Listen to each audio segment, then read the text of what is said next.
I'm going to dump that old hag in the mountains, my son-in-law whispered in my ear during the funeral of my husband, the company's CEO. When I looked at him, he had an evil grin on his face. Now that the president has left, the company is finally mine. He had been vying for the presidency up until this point, and had finally revealed his true nature.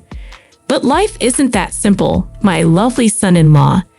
The time was approaching when I would have to teach him a lesson. The battle has begun. Please lend me your strength. I cried out in my heart as I looked at my husband's altar. Sally is my name. I am a 55-year-old housewife, married for 30 years to my husband, Andy. I met my husband as a coworker, and we became friends, then lovers, before marrying and having our daughter, Marlene, a year later. My husband used to work for a construction company, but when he was 35, he decided to start his own company. I wanted to design, so I became a first-class architect, he said with a twinkle in his eye. I get a rush from seeing a client's vision come true. My husband told me about his dream, and I decided to stand by him. Let us collaborate. On your dream. Fortunately, the company grew steadily, and my husband demonstrated that he was capable of running it. I was devoted to supporting him, and I have been doing so for the past 20 years. My husband then hired Stephen, who was working at an affiliated company. He fell in love with my daughter, which was an unexpected turn of events. But I thought I could trust Stephen, who worked so hard for my husband. In retrospect, this was a mistake. Stephen, my son-in-law, agreed with my husband's point of view and obediently supported him as a company executive. My daughter, on the other hand, felt uneasy about his excessive words, possibly because of his excessive zeal for his work. Hey, Mom, sometimes I worry about something these days.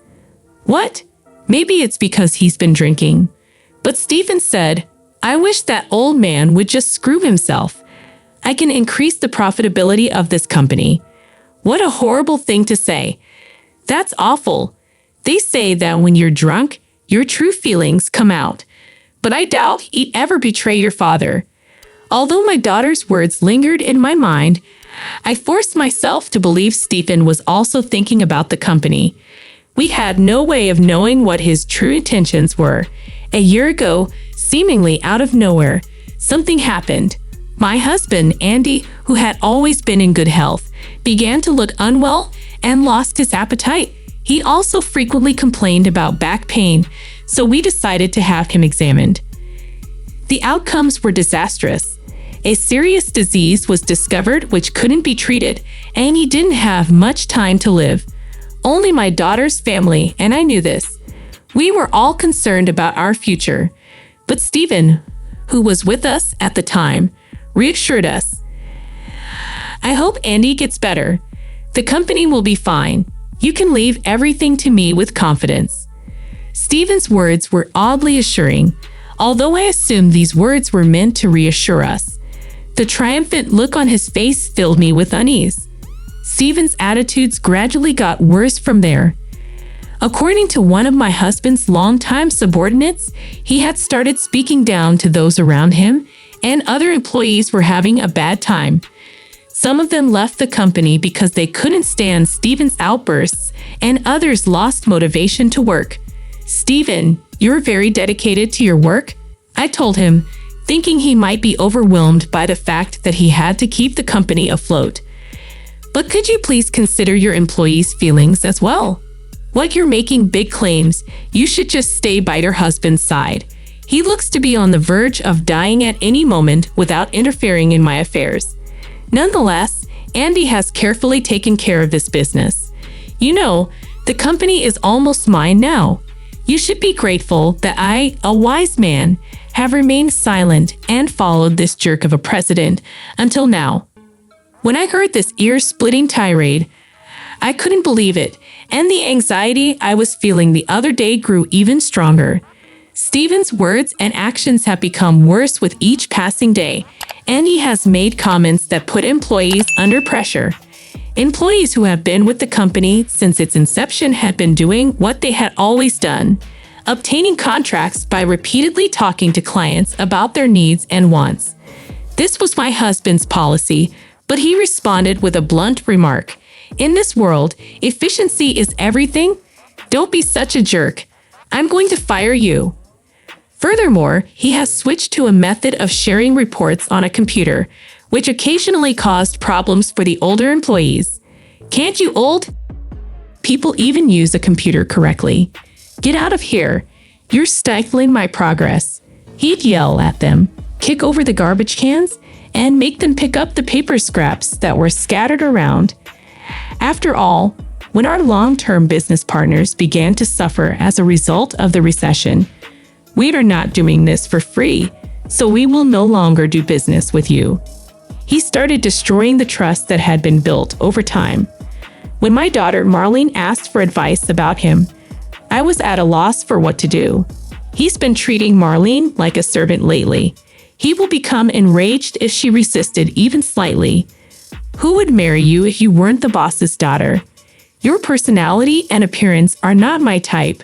Marlene complained to me that Stephen had lost his kindness as he spat at her as if he was looking at something filthy.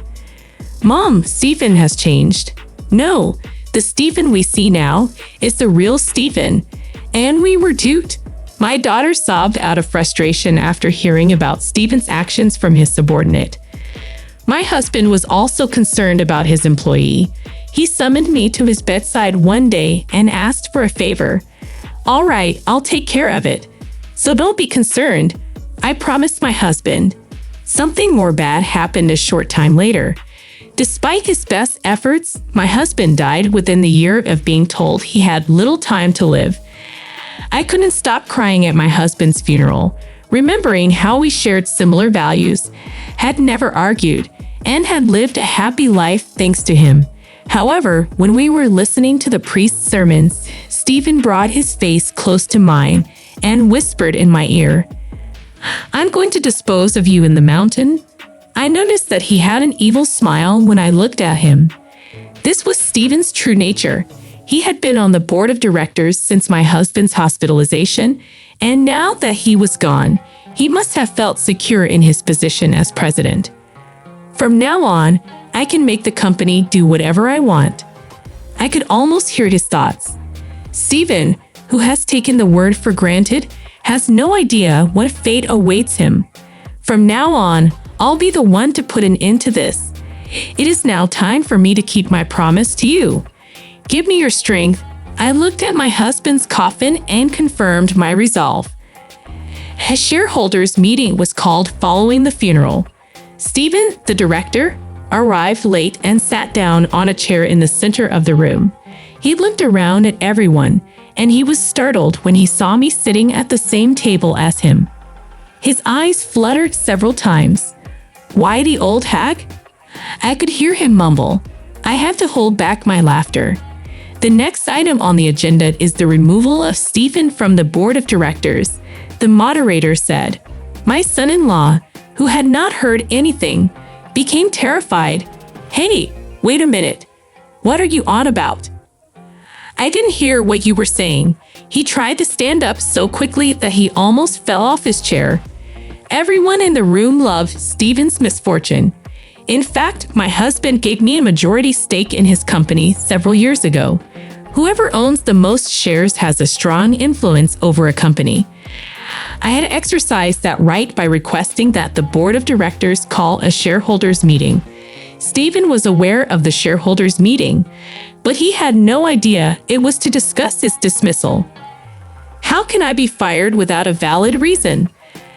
I am the president's son-in-law, he exclaimed. It appears that you have been very cold to the employees who have worked for us until now. This will cause the company to lose ground to the competition. I replied calmly. That's why, you amateurs. You have no idea what you're talking about. I'm not saying we can't experiment with new approaches. I'm saying we should look after our business partners as well as our employees. I explained.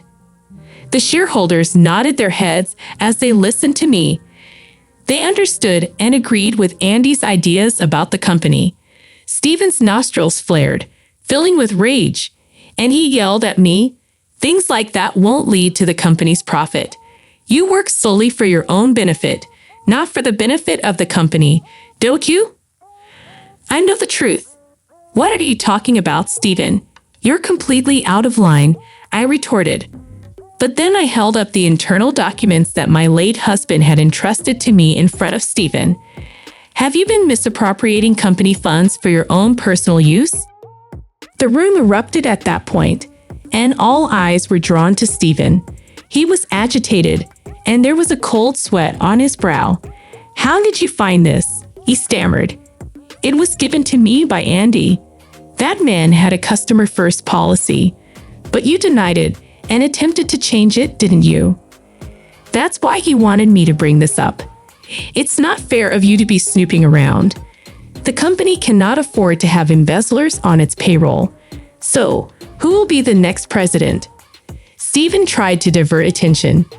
"There's nobody else but me. Don't be concerned. My husband has requested that I take over." I replied calmly. "What nonsense are you on about? A novice hack cannot run a business." Stephen's desperation was palpable. "It's no surprise you said that because you know nothing about me." Because the company was still small, it was customary for the company's executives to meet in a home conference room. At these meetings, I always sat next to my husband, the company's president, and voiced my opinions. My husband trusted me because I knew everything about the company's inner workings, even though I didn't let anyone know. However, I had always been in the know, and when my husband transferred that majority share to me, I assumed that I would eventually pass him to our son-in-law. But that would never happen anymore. "I'm going to pretend it never happened," I said coldly. Realizing his predicament, Stephen flipped out and cried, pleading for forgiveness. "Please don't let me go. Please accept my apologies for all of my disrespect. I swear I will work for the company for the rest of my life.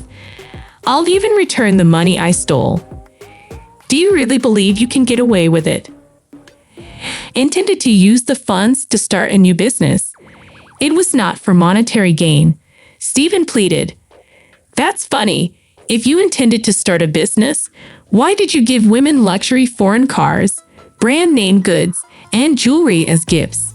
And it doesn't sound like you're ready to start a business anyway. In any case, you've been fired," I declared. The cowardly Stephen now brought up the subject of my daughter.